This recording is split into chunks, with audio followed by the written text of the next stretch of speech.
తెలంగాణ బడ్జెట్పై అధికార ప్రతిపక్ష పార్టీల మధ్య మాటల యుద్ధం జరుగుతోంది. 6 గ్యారంటీలకు నిధులు కేటాయించామని ఆర్థిక మంత్రి భట్టి విక్రమార్క బడ్జెట్ ప్రసంగంలో చెప్పారు.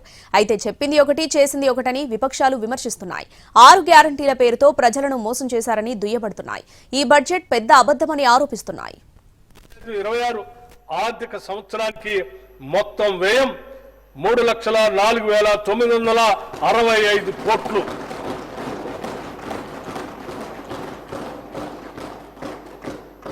రెవెన్యూ వ్యయం 2,26,982 కోట్లు. మూలధన వ్యయం 36,504 కోట్లుగా ప్రతిపాదిస్తున్నాను. 2025-26 సంవత్సరపు బడ్జెట్ ప్రతిపాదనలను పరిశీలన, చర్చ మరియు ఆమోదం కోసం ఈ సభకు సమర్పిస్తున్నాను.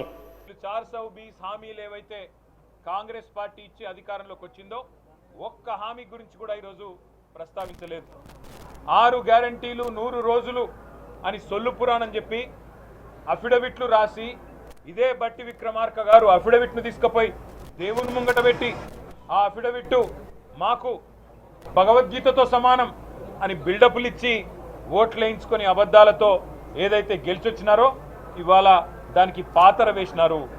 ఈరోజు వాస్తవానికి దగ్గరగా బడ్జెట్ ప్రవేశపెడితే కేటీఆర్ గారి విమర్శలు ఏమనాలంటున్నా, కరోనా మహమ్మారి ఏదైతే ఆనాటి ఇప్పుడు వారు అంటున్నటువంటిది కరోనా వైరస్ లాంటిది బీఆర్ఎస్ ప్రభుత్వం తెలంగాణకు అని చెప్తున్నా. ప్రభుత్వ బడ్జెట్ ఒక బడా జూట్ గా మారిపోయింది. బట్టి బడ్జెట్ బడా జూట్ బడ్జెట్.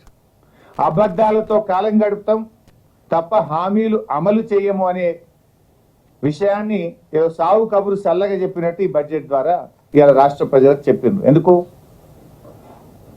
2,500 మహాలక్ష్మి లేదు, 4,000 రూపాయల చేయూత లేదు, తులం బంగారం లేదు, రైతు రుణమాఫీకి బడ్జెట్ పెట్టలేదు, 15,000 రూపాయల రైతు భరోసా లేదు, అన్ని పంటలకు బోనస్ లేదు.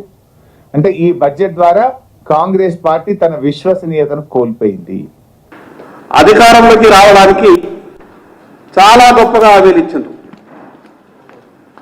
హామీలన్నీ చూసిన తర్వాత రాష్ట్ర ప్రజలు అనుకున్నారు అప్పుడు ఇందిరమ్మ రాజ్యం అంటే ఇన్ని రకాలుగా మోసం చేస్తారో నేను ప్రజలకు తెలిసి ఉంటే కాంగ్రెస్ పార్టీ నాయకులు ఎన్నికలప్పుడు మాట్లాడినటువంటి మాటలకు బడ్జెట్లో వాళ్ళు పెట్టినటువంటి అంకెలకు ఎక్కడ కూడా పొంతనలేదు.